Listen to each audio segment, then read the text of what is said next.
말씀 볼까요? 우리 마태복음 1장 18절부터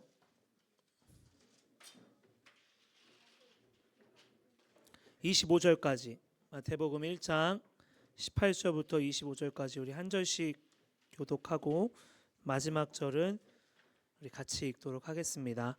예수 그리스도는 이렇게 태어나셨습니다. 예수님의 어머니인 마리아는 요셉과 약혼을 했는데 두 사람이 결혼도 하기 전에 성령에 의해서 마리아가 임신하게 된 사실이 밝혀졌습니다. 마리아의 남편 요셉은 의로운 사람이었습니다. 그는 마리아를 창피하게 만들고 싶지 않아서 조용히 파혼하려고 하였습니다. 요셉이 이 일을 생각하고 있을 때 꿈에 주의 천사가 나타났습니다. 천사는 요셉에게 이렇게 말했습니다. 다윗의 자손 요셉아, 마리아를 아내로 삼는 것을 두려워하지 마라. 마리아가 아기를 가진 것은 성령께서 하신 일이다. 마리아가 아들을 낳을 것인데 이름을 예수라고 하여라. 그가 자기의 백성을 죄에서 구원해 낼 것이다. 이렇게 하여 주께서 예언자를 통해서 예언하신 말씀이 이루어졌습니다. 보라, 처녀가 임신하여 아들을 낳을 것이며 사람들이 그의 이름을 임마누엘이라고 부를 것이다. 임마누엘은 우리와 함께 계시는 하나님이라는 뜻입니다. 요셉은 잠에서 깬 후 주의 천사가 명령한 대로 했습니다. 요셉은 마리아와 결혼하였습니다. 그러나 마리아가 아들을 낳을 때까지 요셉은 잠자리를 같이 하지 않았습니다. 그리고 아들을 낳자 이름을 예수라고 불렀습니다. 여러분 처음에 성탄절이 시작된 때가 언제인지 아세요? 성경에 1월 25일이 12월 25일이 예수님이 태어나신 날이다라고 기록된 적은 없어요. 이게 처음에는 사람들이 초대교회 성도들은 예수님이 언제 탄생하셨지 별로 관심이 없었어요. 그 관심은 뭐였냐면 언제 오시지? 그리고 우리가 다 부활한다고 했는데 언제 우리가 다 부활하지? 여기에만 관심이 있었던 거예요.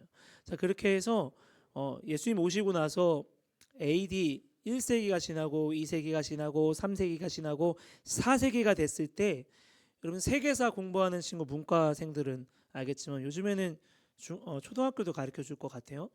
이제 로마의 국교로 공인이 되잖아요. 콘스탄티 대제 때부터 기독교가 이제 박해받는 시대가 지나고 나서 4세기 때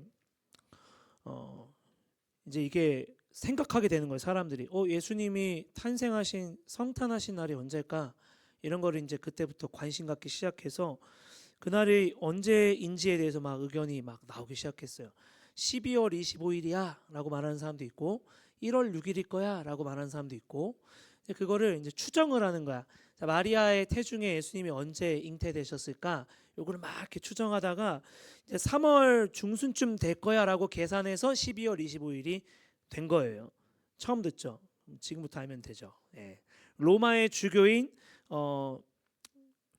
줄리어스 1세라는 사람이 지정을 했어요. 12월 25일에. 이건 역사적인 얘기죠. 자, 그래서 그렇게 됐는데 우리나라는 언제부터 하게 됐냐면 1886년 12월 24일에 이화 학당에서 처음에 크리스마스 트리를 이렇게 딱 하게 됐대요. 그러니까 미국에서 오신 선교사님들을 통해서 이 성탄절에 대한 개념을 알게 된 거죠. 그리고 나서 이제 아펜젤러 선교사님을 통해서 그 다음 해부터 이제 12월 25일에 성탄절 예배를 드렸는데 우리나라가 1910년 어떻게 되죠? 예, 일본은 한일 합방이라고 하는데 이제 우리 이제 찬탈당하죠 나라를. 자, 그리고 딱 끊어져요. 그리고 언제 해방하죠? 역사 선생님도 아니고. 예. 네, 그리고 나서 우리나라가 바로 우리나라 대통령이 세워졌나요? 아니면 그때 그 기간에 뭐가 있었죠? 미군정이 들어서잖아요. 네. 공부합시다 역사. 48년에 이제 이승만 대통령 된 거고 처음에요. 그랬는데 그때 미군정이 들어오니까 그때부터 12월 25일이 공휴일이 됐어요. 성탄절로 이제 우리가 이제 그때부터 공휴일로 지정하고 교회에서 예배드리고 그렇게 했던 거죠. 자, 그 전에부터 교회들은 예수 믿는 사람이 적었어요. 일제 탄압 시기 때는 성탄의 개념을 이렇게 좀 소극적으로나마 이렇게 했을 거예요. 제가 기록을 찾아보진 않았지만 자, 그래서 성탄절이라는 것은 성경에 기록되진 않지만 사람들이 후대에 예수님이 언제 태어나셨지를 생각하다 보니까 만들어졌는데 그러면은 그날은 대충 이날은 뭐 성경에 없는 날이니까 안 해도 되네요가 아니라 기념을 하는 거예요. 왜 기념하냐면 예수님이 이날에 오셨는데 왜 오셨을까? 오늘 이제 그게 오늘 본문에 있는 거죠. 예수님이 저와 여러분을 위해서 오신 날을 기념하는 거예요. 이날에 그래서 이 날은 우리가 먹고 마시고 즐기는 날이 아니라 선물을 주고받으면서 산타클로스를 바라보면서 있는 날이 아니라 예수님을 예배하는 날이에요. 그래서 이제 이게 라틴어로 크리스마스, 이 마스라는 말은 예배하다라는 뜻이 있대요. 이 크리스라는 말은 크라이스트, 그리스도를 얘기를 하겠죠. 그래서 그리스도를 예배하는 날이 성탄절이에요. 정확히 말하면. 그래서 오늘은 25일은 예수님 믿지 않는 사람들도 뭔가 해야 될 것 같은 그런 날이죠. 목사님 예전에 그 총각일 때 내 생에 25일, 24일 이때 그 뭐라고 말하죠? 지금 전주로 말하면 객사 같은 동네, 서울에 이제 명동, 대학로 이런 데인데 그런 데를 딱 3번 가봤어요. 3번. 태어나서 3번 다 이제 교회에서 보냈지, 아름답게. 근데 진짜 사람이 많거든요. 근데 저에게 있어서 가장 기억에 남았던 성탄절이 있는데 그때는 왜 그 이브날, 성탄절 이브날 교회에 안 갔는지는 기억이 잘 안 나요. 근데 그날 대학로에서 찬양을 하는데 너무 찬양이 좋은 거야. 근데 항상 저도 찬양팀을 섬기고 이렇게 했었던 사람이어서 그때 되게 기억에 많이 남았어요. 근데 그 멘트가 아직도 기억이 나는 거야. 사람들은 관심이 없이 지나가는데 꿋꿋하게 그 무대 장치를 만들어 놓은 큰 트럭 위에서 밴드가 찬양하면서 예수님 탄생을 우리 같이 축하합시다라고 말하는 게 굉장히 마음에 찔리는 거. 나는 여기 맛있는 거 먹으려고 성탄을 내가 예수님을 예배하는 날인데 그냥 놀라고 왔는데 뭔가 이러면 안 될 것 같은 그런 마음이 있었어요. 그래서 그때 마음으로 막 다짐했다. 그때가 24살인가 그랬었는데 내가 이날은 그냥 허비하면 안 되겠구나. 우리가 알 필요가 있는 게 물론 성경에 기록된 정확한 날이 아닐 수도 있지만 이날은 그리스도인이라면 진짜 꼭 기억하고 잊지 말아야 될 게 이날은 분명 예수님을 예배하는 날이고 이날은 분명히 예수님이 영광 받으셔야 될 날이에요. 우리가 우리의 흥에 취해 있는 날이 아님을 우리가 적어도 우리는 꼭 기억해서 그날만큼은 하나님께 영광되는 우리가 되기를 간절히 바랍니다. 이사야서 9장 6절에 보면요 이렇게 예언되어졌어요. 우리 같이 읽을까요? 왜냐하면 우리에게 한 아기가 태어날 것이기 때문이다. 하나님께서 우리에게 아들을 주실 것이다. 그의 어깨 위에 왕관이 주어질 것이다. 그의 이름은 기묘자, 모사, 전능하신 하나님, 영원히 살아계신 아버지, 평화의 왕이시다라고 합니다. 자, 이미 일찌감치 예수님이 오실 것에 대해서 메시아가 이 땅을 구원할 메시아가 오실 것에 대해서 구약 성경에 많이 기록이 되어 있어요. 오늘 다 읽진 않는데 마태복음 1장 1절에 보면 이렇게 뭐 왜 이렇게 시작하시라고 당황스러워요. 갑자기 족보가 등장하거든요. 쭉 뭐 누가 낳고 누가 누구를 낳고 누가 누구를 낳고 하다가 갑자기 예수님이 낳고 이렇게 딱 나오게 돼요. 자, 그래서 17절에 이렇게 맞춰요. 같이 읽을까요? 그래서 아브라함부터 다윗까지 14대이고 다윗부터 바벨론으로 끌려갈 때까지 14대입니다. 그리고 바벨론으로 끌려간 때부터 그리스도가 태어난 때까지 14대입니다. 그래서 계속 반복되는 숫자가 몇입니까? 14죠. 이 14는 의미가 있어요. 다윗과 유다를 상징하는 게 14라는 숫자예요. 이게 뭐 무슨 상관이에요? 라고 말할 수 있잖아요. 다윗과 유다 그리고 예수님을 다윗의 자손으로 명칭을 하고 있는데 지금 족보를 통해서 그 하나님이 이미 계획하시고 아브라함부터 시작해서 예수님 때까지 이게 그냥 이어진 게 아니라는 거죠. 이미 예고되어 있을 하나님의 계획 안에 예수님이 이때에 태어나셨다라는 거예요.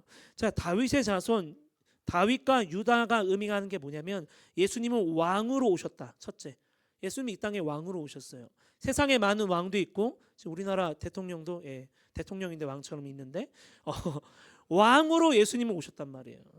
대통령보다 위에 어떤 사람보다 위에, 어떤 권력자보다 위에 이 땅에 만군의 주, 만왕의 왕으로 오신 분이 예수님이다. 또 하나의 뜻이 뭐냐면 메시아. 이 메시아는 세상을 구원할 존재를 말하는 거죠. 그래서 예수님이 이 땅에 왕으로 오셨고 이 땅에 메시아로 오셨다는 것을 말하기 위해서 족보를 쭉 얘기하면서 뭐 누구부터 누구까지 14대고 누구부터 누구까지 14대를 언급하고 있는 거예요.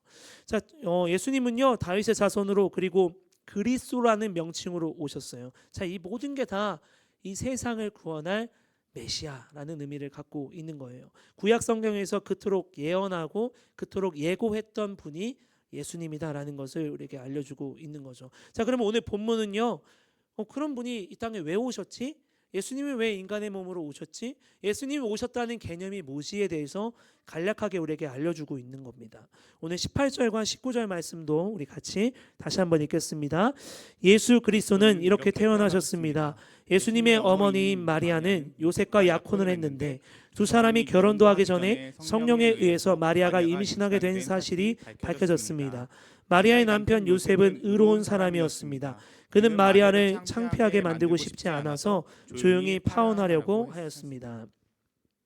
자, 요셉과 마리아는 약혼한 사이라 그래요. 근데 정확히 말하면 정혼이라는 개념이 있었어요.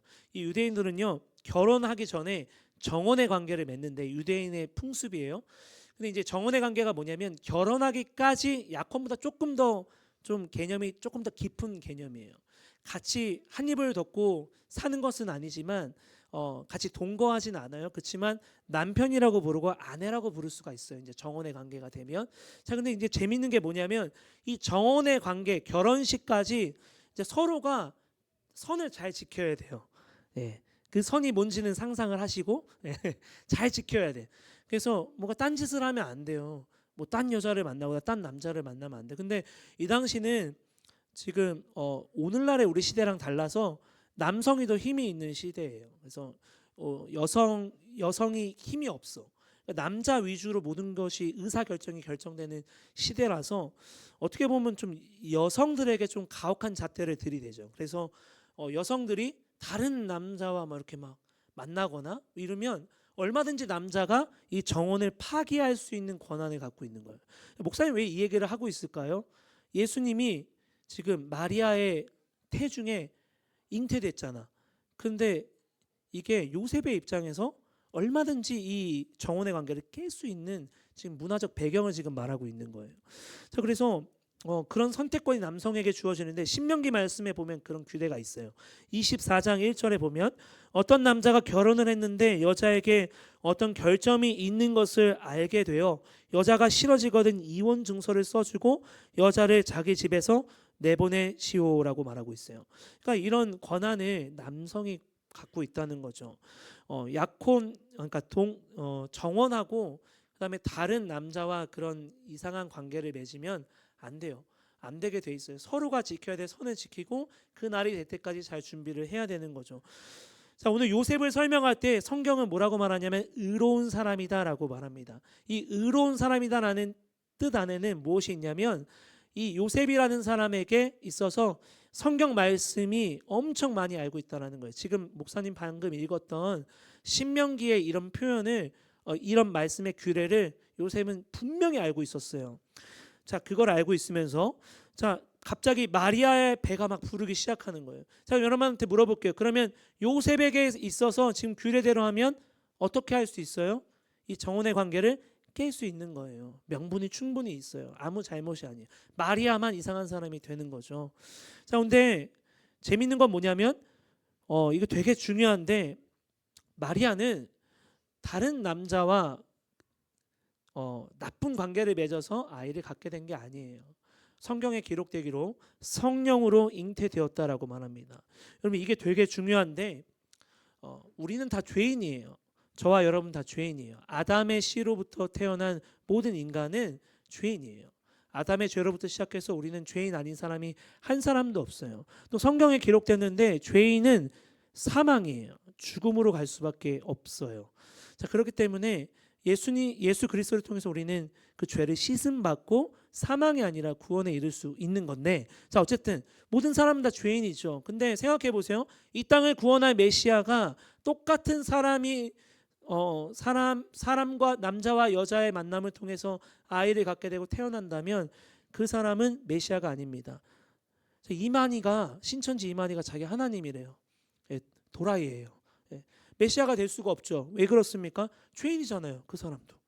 수많은 사람들이 중에 자기가 보혜사다, 자기가 구원자다라고 말하는 사람이 있어요. 왜 거짓말일까요? 남자와 여자의 씨를 통해서 태어났기 때문에 죄인이에요. 죄인이 죄인을 구원할 수가 없어요. 죄인이 죄인을 죄에서 구원할 수가 없는 거죠. 자, 근데 예수님은 성령으로 잉태되었기 때문에 아담의 죄를 묻혀서 태어나신 분이 아닌 거예요. 완전한 사람으로 오셨지만, 졸려도 여러분 이건 꼭 믿어야 돼. 이거 안 믿으면 신천지야, 진짜로. 예수님은 완전한 사람으로 오셨고 완전한 신으로 오셨어요. 완전한 사람으로만 온 거 아니에요? 신 아니잖아요. 이단이에요. 완전한 신이지 어떻게 사람이 될 수 있어요? 이단이에요. 헷갈리죠? 헷갈리면 안 돼. 완전한 사람으로 오셨고, 그러나 성령으로 잉태되어 죄가 없이 흠 없이 오셨고, 또 그분은 완전한 하나님 되신다. 이게 바르게 우리가 믿는 거죠. 예수님께서 사람의 죄를 가지고 태어나신 것이 아니기에 메시아가 될 수 있는 거예요. 우리가 창세기 1장 1절을 보면요, 이하에 보면 하나님이 천지를 창조하실 때 혼돈과 공허가 가득한 곳에 빛이 임하기 전에 뭐가 임한다 그러냐면 하나님의 영이 임해서라고 말해요. 그게 숨이라는 표현으로 쓸 수도 있고 바람이라고도 해석할 수 있는 말인데, 그와 같이 하나님이 성령으로, 하나님의 영으로 잉태되었다라는 거예요. 그러니까 그렇게 하나님의 영이 임해서 좀 어려운데 세상이 창조가 되거든요. 그렇듯이 우리의 개념으로 생각할 수 없는 일이 성령으로 잉태되어 예수님이 메시아가 인간의 몸으로 지어졌다라는 것은 우리의 이성과 논리와 과학과 지식으로 해석될 수 있는 부분이 아니라 전적인 하나님의 능력과 하나님의 권위로 이런 일이 일어난 거예요. 자, 그래서 로마서 1장 4절에 보면 바울이 이렇게 말하죠. 그러나 성결하게 하는 영으로는 죽은 자들 가운데서 부활하심으로써 능력 있는 하나님의 아들로 선언되셨습니다. 이분이 바로 우리 주 예수 그리스도이십니다. 자, 우리가 잊지 말아야 될 게 있어요. 자, 모든 것을 우리의 이성의 잣대로 하나님이 어떤 분인지 다 담을 수가 없죠. 기독교에서 가장 믿기 힘든 게 몇 가지가 있는데, 첫 번째가 성령으로 잉태된 예수님이에요. 두 번째가 부활이에요. 진짜 믿기가 어렵거든요. 왜냐하면 과학적으로 설명이 안 돼. 이런 일이 어떻게 있어라고 말하는데, 여러분 근데 우리가 이거를 믿을 수 있어야 됩니다. 이거를 믿어야 예수님이 진짜 메시아고, 이거를 믿을 수 있어야 우리가 부활이 있구나라는 것을 우리가 알 수 있어요. 제대로 복음되게 믿을 수 있다는 거죠. 그러면 어떻게 믿을 수 있을까요? 우리 이성으로 믿는 게 아니에요. 바울은 이렇게 말해요. 로마서 8장 16절에 같이 읽을까요?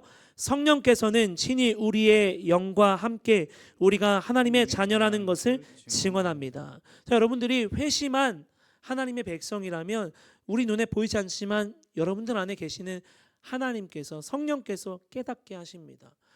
여러분 그렇게밖에 설명이 안 돼요. 우리 눈으로 본 적이 없는데 우리는 예수님의 십자가를 묵상하면서 막 눈물을 흘려요. 날 위해 죽으셨습니다. 그런데 여러분 잠깐 생각해봐요. 이거를 안 믿는 사람 입장에서 보면 돌았다 생각할 거예요. 그렇지 않을까요? 어떻게 그거를 증명할 수 있겠나? 어떻게 그렇게 울 수 있겠나? 정신이 이상한가라고 생각합니다. 당연한 거예요. 그렇지만 하나님의 역사는 우리 이성으로 담을 수가 없다라고 바울은 분명히 얘기하고 있죠.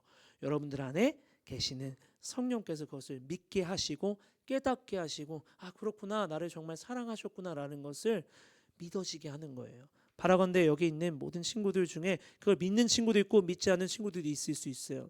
그렇지만 그게 부끄러운 일은 아니에요.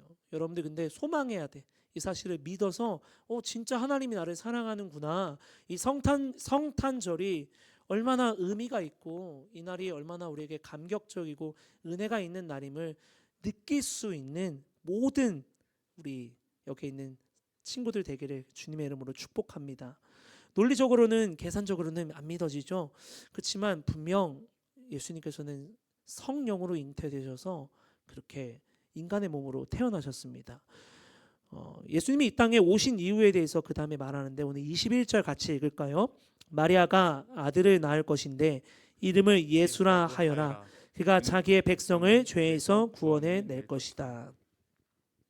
이 당시 유대 사람들은요 아이의 이름을 지었을 때 8일 만에 남자아이는 할례 행위를 해요. 그리고 나서 이름을 지어주는데 예수님이 이미 태중에 이름이 지시를 받았어요. 예수.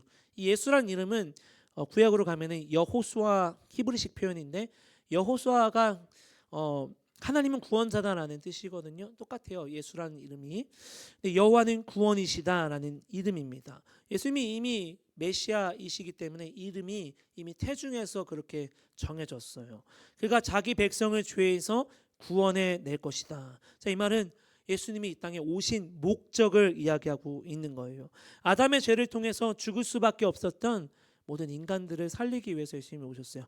여러분들 계속 우리 구약 성경 읽었잖아요. 심판 얘기도 보았고 이스라엘 사람들 보면서 뭘 느꼈어요? 계속 실패하죠. 잘 안 되죠. 그렇게 해야 됨을 알지만 계속 실패했어요. 자, 그래서 이제 예수님이 오신 거예요. 안 되니까, 실패하니까 예수님이 오셔서 그 모든 죄와 저주를 끊으시기 위해 오셨단 말이죠. 그러니까 우리가 꼭 인식할 필요가 있어요.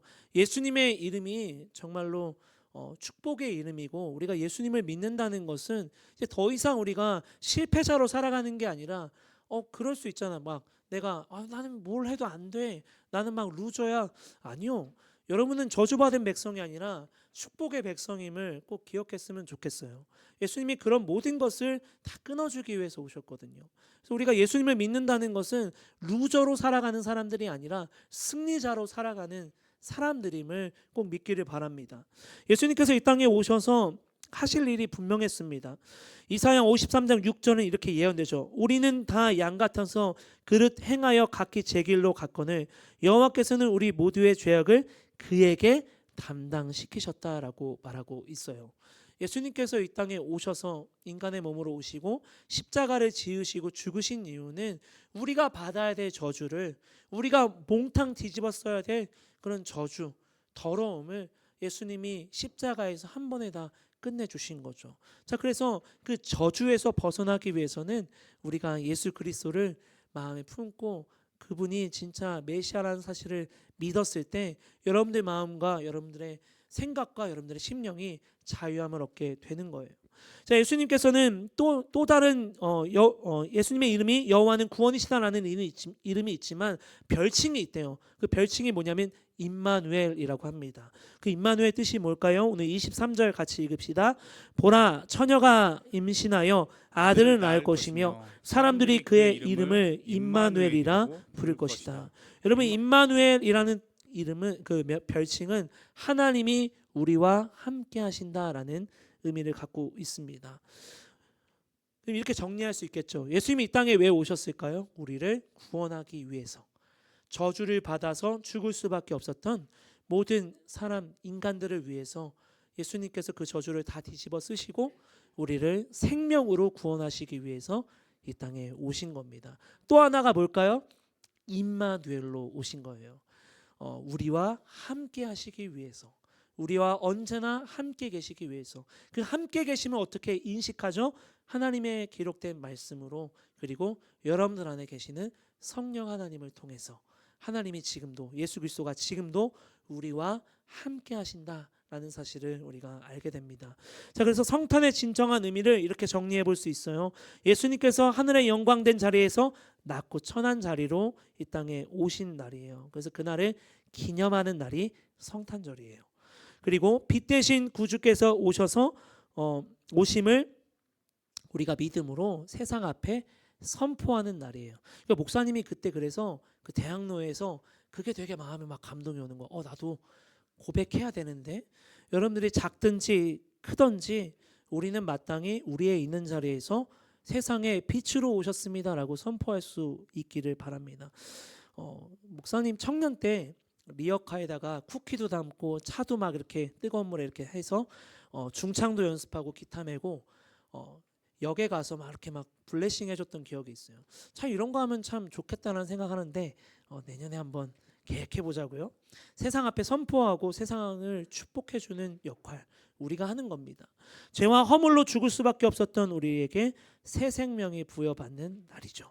그리고 하나님께 온전히 영광을 드리는 날입니다.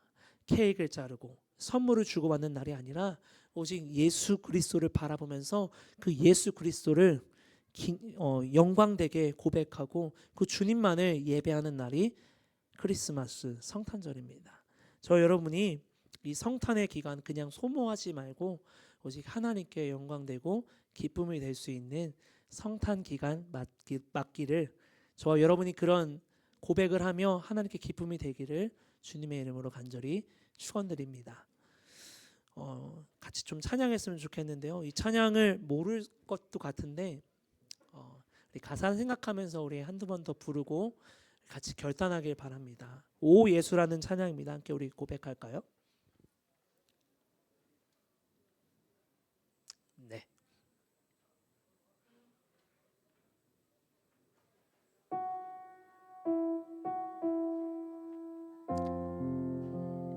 눈보다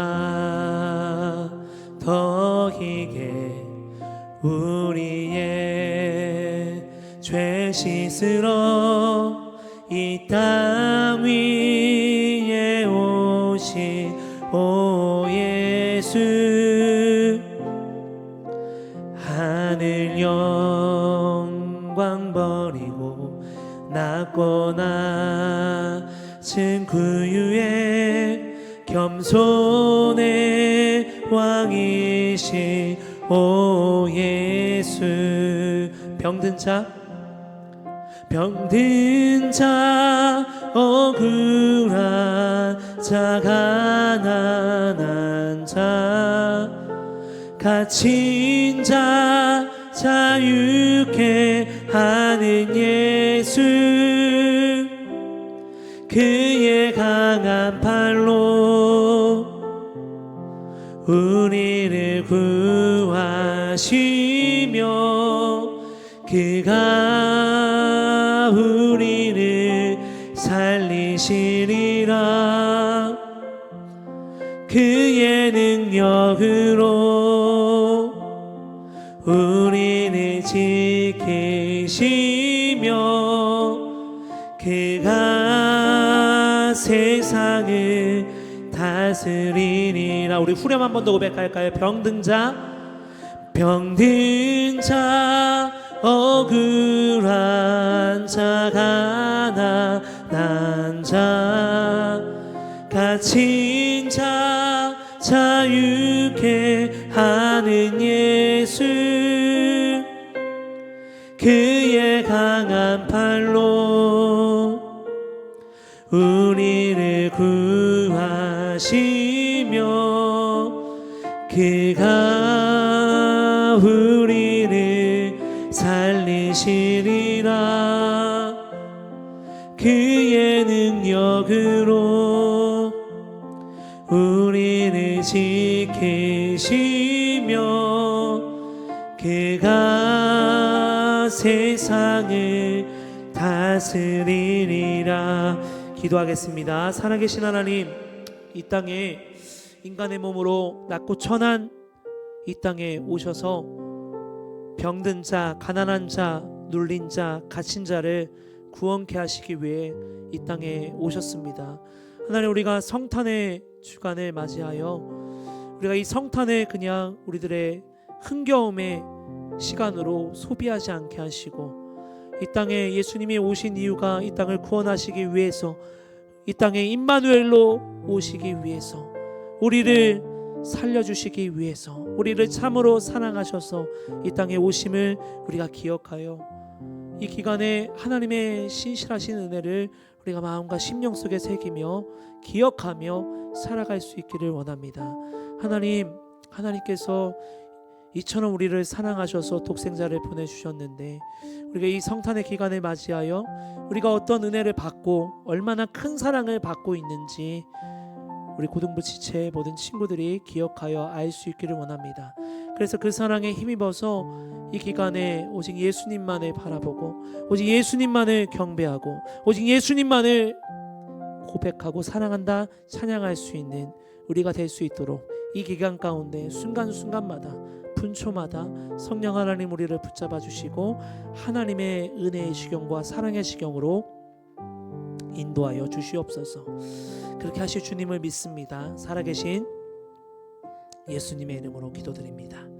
아멘. 지금은 우리 구주 예수 그리스도의 은혜와 무한하신 하나님의 사랑하심과 성령의 내주하심과 교통하심이 이 땅에 임마누엘로 오시고 이 땅을 구원하게 오신 예수 그리스도를 바라보고 그 예수 그리스도를 경배하고 고백하기로 사랑하기로 결단한 믿음의 권속들 지체들 머리머리 위에 이제로부터 영원히 함께 있을지어다. 아멘.